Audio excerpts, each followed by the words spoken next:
Hey everybody, this is JacqBean back with another review. Today we're going to review The Walking Dead, Dead City, Episode 2, entitled Who's There?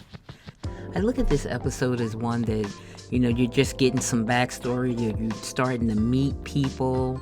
So we had Negan and Maggie being able to meet up with the New Yorkers. We get introduced to them. And we also had Armstrong, or we're able to see how Armstrong and the Croat will meet up with each other. And we get a little bit about Jenny. So let's get to reviewing.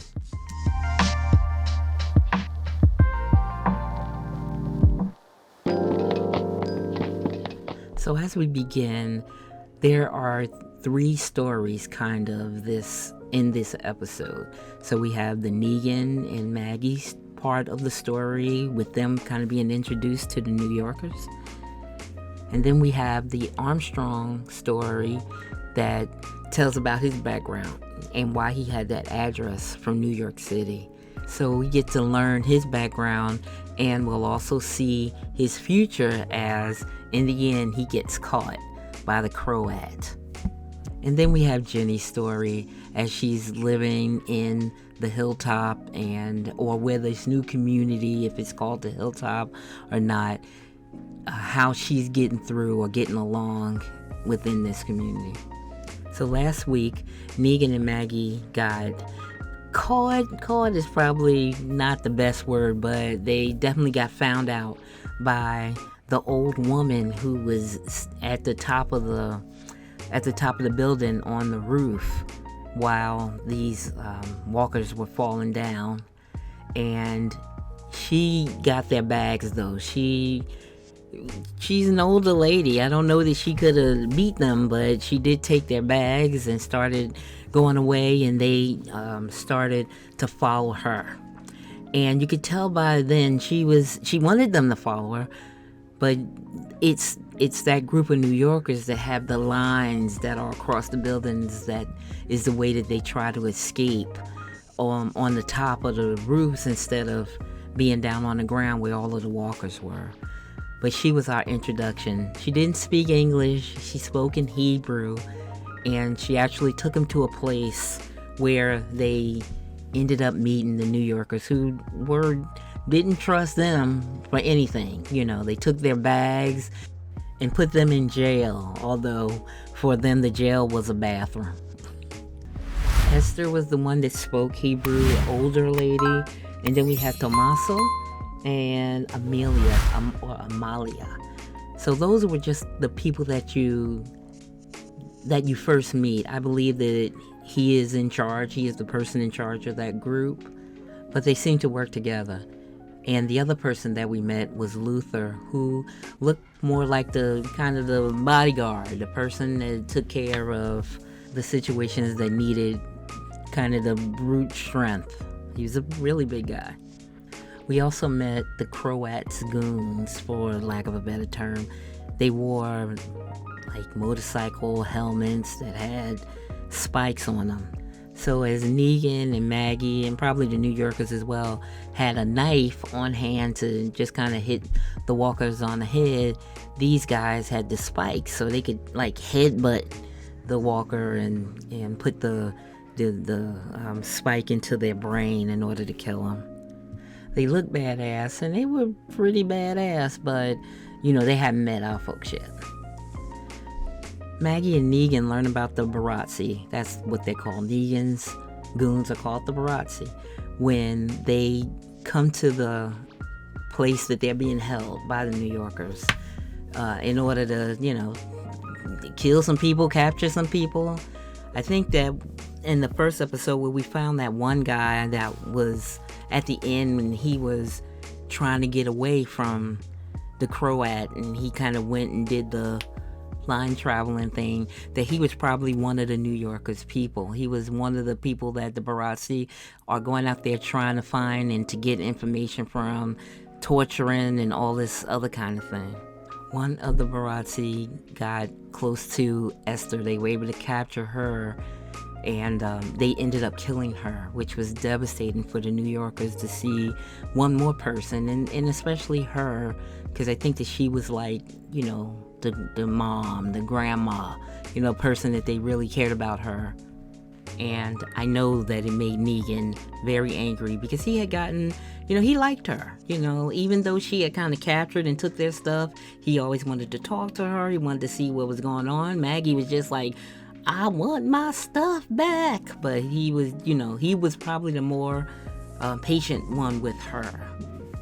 But I think we have to go back a little bit to the scene where they had Negan and Maggie. They were locked up in jail in the bathroom, and they were just kind of talking about how Negan met up with the Croat, how this person was a person that he absolutely thought he was helping, and that this is a person that said he looked at him as his brother, but he was a better person at reading people. So if Negan thought that, this person is just a drifter, let him go, he could figure out that this person wasn't. They were maybe coming to try to find out information. And he would be the person that Negan would have to torture him or torture the people, because that was a skill set that Negan didn't want to have, but he eventually, of course, did have it. And Maggie was just like, well, it takes a monster to be able to teach a person to be a monster. But Negan was more like, listen, I only had to be a monster when I had to take care of my people. So I think that this was what this conversation was about, that, Negan did what he needed to do when he needed to protect his people. And as much as, I love my Rick and the gang, they were the ones that came after him harder, because they definitely weren't the ones to come after him first, but they were the ones that came after him much harder. And what he felt like he needed to do, which still made me cringe and have nightmares at night, was, where he had to show his toughness and his torturing ability in order to take care of the people that were following behind him. So I actually think that this is a part where they're trying to show that Negan may have a place for us to be able to forgive him for what he did. I'm not sure that I can, not yet, but I think that that's what they're trying to show, that it wasn't just him, being reckless, it was him being protective of the people that were following him. So back to this fight, when those guys, or when the Barassi killed Esther, Negan literally, grabbed him by the neck and told everybody else to keep going, just to go to try to escape, and he'd catch up with them. He took the guy and walked back out to the open area where they had all started coming in. They'd all started running in to see if they could find the New Yorkers. And then we saw classic Negan, the Negan that we knew from back in the day, sending out knock-knock jokes. Knock-knock who's there, and he with that, he took the guy and he split his neck, and blood was raining down on the people. And then he cut out, he cut his stomach so that his intestines and his guts would kind of come out, and just letting them know, he was showing them they did harm to us, we do harm to them. And when he turned around, Maggie was looking at him. It kind of reminded me of the episode of Walking Dead when Deanna's son Spencer tried to, kind of push Rick out of the picture to see if Negan would make him in charge. And then Negan kind of said, Rick at least got guts. And then he kind of gutted him. And all of it fell out, and then he killed them. So it's just kind of like he was trying to, in his own way, kind of protect Rick, because he didn't like that Spencer was talking crap about him. And it looked like almost the same thing, where he didn't like what he did to Esther, so he was going to make, an example of him by killing him in front of all of the other Barassi. And you can see that after this happened, that Maggie definitely looked and seemed very uneasy. But I also think that her mind was kind of rolling, that Negan was protecting those folks. And maybe there was part of him that was doing some protections, or at least that's what I think. We may find out soon that she thought he was even a bigger monster than before. So in the ending of the episode for Maggie and Negan, they were sitting with the New Yorkers. They had found some camaraderie, some kind of place where they could trust each other. Maggie was able to let them know why her and Negan was really there. They wanted to get to the Croat that he had her son, and they were on board with being able to help them. And they knew that it wasn't going to be an easy thing to be able to do. They were really like, if you are ready to die, then we are ready to help you. Because there was no way that they were going to be able to get off the island. So at the beginning, it made it seem like the military came in and put down all of the bridges and the tunnels. But from what the New Yorkers were saying, it was the Croat that made sure that people wouldn't be able to get off the island by taking care of that. Let's talk about Jenny. So they show her in the community, in Maggie's community, and where everything is new. She's new. She doesn't talk. She's not talking. They're kind of moving her around. She gets to go to school for the first day, and everybody's really trying to give her, to show her that they are supporting her. But she doesn't want to be there. She was there with Negan, and even if you think about it, when Negan talked about her where they were last together, that she wanted to leave when he wanted to leave. So it just feels like she doesn't even want to be in the community. She's not ready to be around all those people, maybe because of what happened to her dad and feeling like this could happen again. But she isn't taken too kindly to the community at this point. They showed this scene where Jenny is sitting in this room and she kind of, she's struggling, but she's sitting there. She's hugging her knees. She put her shirt over her. She's sitting there, and it goes to a past scene of a person in that same room, and it was Herschel sitting there, and Maggie came in, and you can tell that Herschel is probably going through that part of teenage life where you don't want to do what you don't want to do. You don't want to listen to your parents, the whole Carl thing, as I like to call it. And, she's trying to, when I say she, Maggie's trying to make him understand that he has to keep practicing. He has to do that. They have to be prepared. That was something that they did for the youngins at the beginning of the apocalypse. Maggie picks up a piece of paper he's been drawing on. It's like he made a little superhero. It was kind of cool from the part of it that I could see. But when she went to tell him that it was really good, he did a really good job. He took it and crumbled it up and left out. He was going to a friend's house. So even Maggie at that time was having some problems with Herschel. I think it's growing problems as kids start to get older. I hope that they explore that a little bit more, because that might be a reason that Herschel was able to get caught. I don't know. We'll see. The ending of this episode for Jenny finds her waiting till everybody is down for the night. It's dark, and she goes outside and she finds a motorcycle or a little scooter, something that she can ride on to get out of there.